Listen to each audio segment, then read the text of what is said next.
कौन सी बात कब कहाँ कही जाती है, कौन सी बात कब कहाँ कही जाती है, ये सलीका हो तो हर बात सुनी जाती है। इस शेर के साथ आवाज देता हूँ तो यहाँ है अपने जमीन खैरात से हमें नवाजे। आप लोगों की 16 तारीख।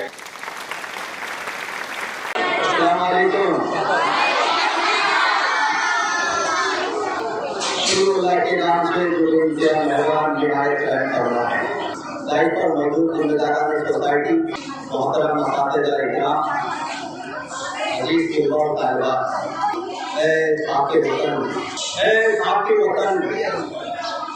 अब तो मेरी वफाओं का सिला दे।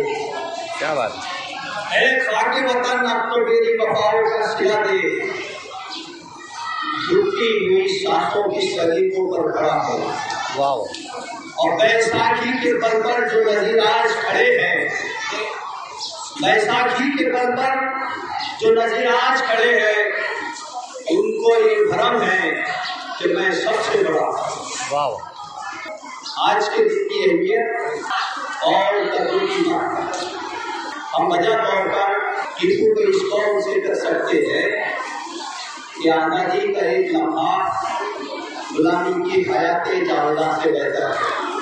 आखिरी ने उन हस्तियों पर कि जिन्होंने सोबतें उठाकर जेलों में जाकर चर्चियाँ पीसी और हमें आज आज़ाद फिगर में आज़ादी का सांस लेने की ये मौका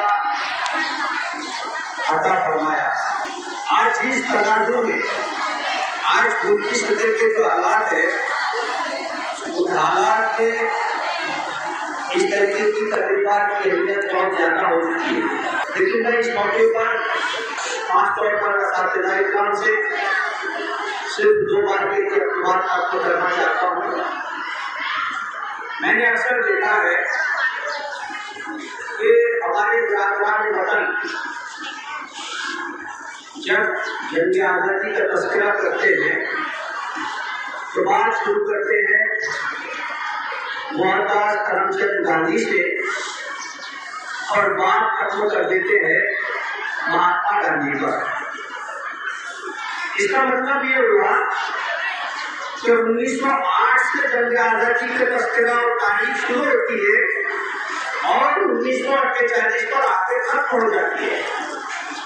इसका मतलब यह है कि 1908 से पहले की जंग आज़ादी की जो तारीख है और जो सबसे अहम तारीख है, उस तारीख को धीरे धीरे खामोश कर दिया गया और करते हम जा रहे हैं।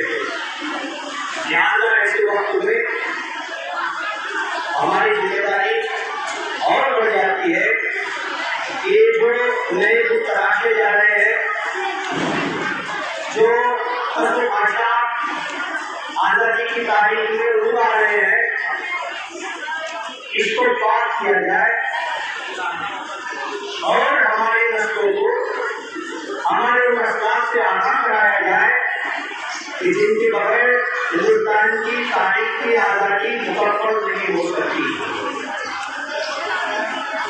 इससे पहले भी एक मरतबा मैंने ये बात कही थी कि उसके लिए सबसे बेहतरीन तरीका ये हो सकता है कि ऐसे मौक़ों पर हम हमारे असलाफ की तमाम तर मालूमात माए तस्वीर यकजा करें और उसके बाद एक एक्सहिबिशन लगाएं ताकि हमारे तलबा तक वो बात जो हम पहुँचाना चाहते हैं वो पहुँच सके।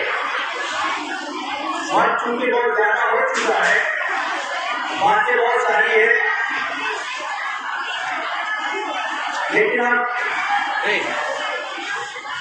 मैं बहुत ज़्यादा इस मौजूद पर यानी आज़ादी के मौजूद पर इसलिए कि बहुत सारे बच्चों ने अपनी तकारीर के जरिए जो कुछ करना चाहिए था वो कह चुके हैं, जो बचे हैं वो इंशाअल्लाह कल करेंगे। इतनी बात कहते आप तमाम को आज के आज़ादी की मुबारकबाद देते हुए अपनी बात खत्म करता हूँ। बहुत बहुत शुक्रिया।